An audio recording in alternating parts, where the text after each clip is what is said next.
Well, Rich, you were talking about Buffalo earlier, and I'll tell you who else can print playoff tickets. And for the 10th straight season, it's the Kansas City Chiefs. They are 7-0. They've won 13 straight, and Mahomes gets all the attention. But I'll tell you who everyone should be talking about. Who's that? When are we as a nation going to finally admit that the Chiefs' defense is the best in the league? They traded away L'Jarius Sneed, top 5 corner, traded away Willie Gay Jr., traded away Colin Saunders, Charles Omenihu out, Mike Dana out, Jalen Watson out, Najee Johnson hurt mid-game, and what's the result?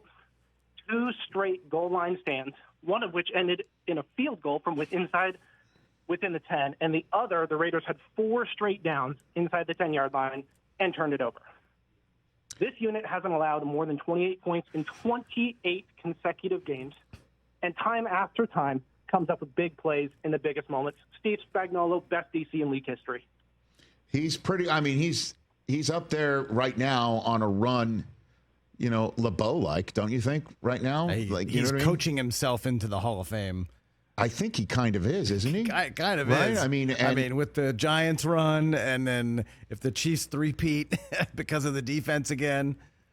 Right, and Chris Jones in the middle of it all is defensive. He's a first ballot Hall of Famer when it's all said and done. Beast. And thanks for the call, Bennett.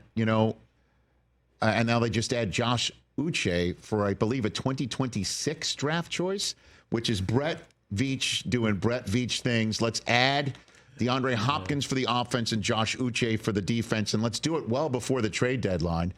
2026 6th-round draft choice. He's coming from New England. He's one of the better that New England has fielded in the last couple of years. Yeah, you could see this coming. He was a healthy scratch yesterday. The writing was on the wall. He didn't fit system-wise and scheme what they're trying to do in New England. So, and may I go higher register on the 2-time defending Super Bowl champ Kansas City Chiefs at 7-0 for the first time in the Mahomes era.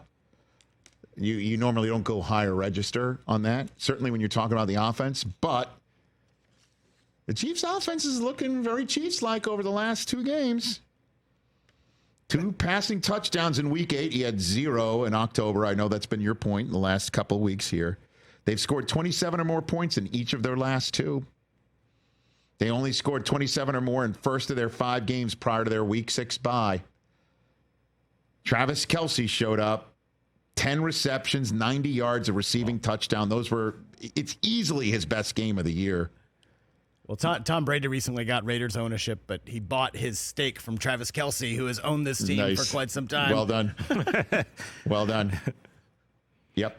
It broke a career-long 12-game streak without a receiving touchdown in the regular season. We all know what he did in the playoffs, which has been my point. It's been my point because they're just beating you situationally. It may not look pretty. You may think that they can get got. You may think that they're getting lucky, whatever. They are the best at beating you at what you do best in the most important moment of the game. That's what they are expert at. Coaching it up, executing it when it happens. And it needs to happen.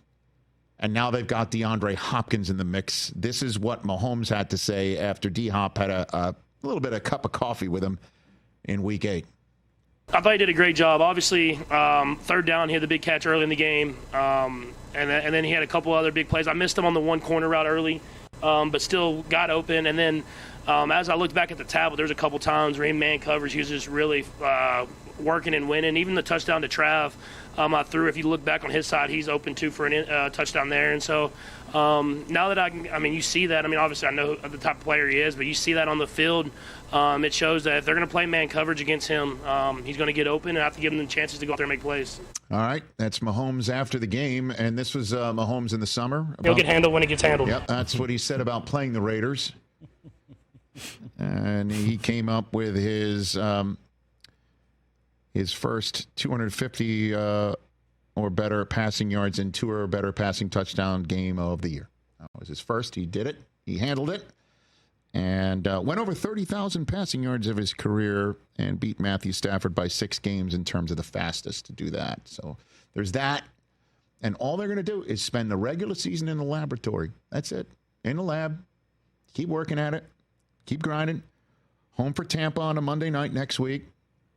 Then they get Denver at Buffalo. That's going to be the one that we'll talk about a measuring stick. And if the Bills win that game, we'll talk about how that can come home to roost in January. Is that a sign for anything? Don't overlook Denver. I'm not. They got 2 games against them. That's right. I mean, these are teams that can absolutely beat them on any good day, any given Sunday. Sure. Certainly if they're playing up and down football, I get it. Sure.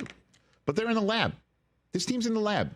They're adding pieces here and there, and they're going to have a half a season to get those pieces ready for the playoffs.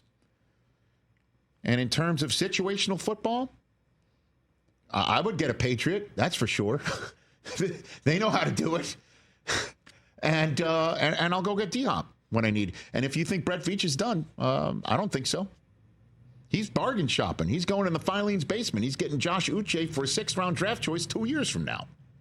Okay. What are we doing? Honestly. Do we get free barbecue with that? I mean, that's fine. Everybody keep looking past the Chiefs. That's fine. Keep overlooking them. Looking past them. They're undefeated. Like, what are you talking about? Because what are you talking about? You're the one who's been like, Mahomes isn't the top 10 guy. He's not a top 10 quarterback. That's him. Okay. Yeah. No, I think there's a lot of people who give voice to that. I don't think he's an outlier. He played really good yesterday. I don't think it's a coincidence that, he maybe I inspired him. He did. Well, I think it could have been the Kermit the Frog thing for the summer, too. That was probably more. He'll get handled when it gets handled. Everyone's overlooking them. I mean, come on. They're the betting favorites for MVP and Super Bowl and number 1 on everyone's power rankings. I think everybody thinks that they can get got right now, and I just think they're in the lab and just laughing. They're laughing in the lab right now. I'm laughing at people who think they're going to get got. We already know how this story is going to end. Yeah, Mike Williams is going to catch the touchdown. Either him or D-Hop. Yeah. Mike Williams. I do have the script, but I don't want to ruin it for everybody. If I'm the Jets, I'm selling off Mike Williams to the highest bidder. He's not even on the field for him, and they're 2-6. Catch the Rich Eisen Show every single day on the Roku Channel, 12 to 3 Eastern, for free.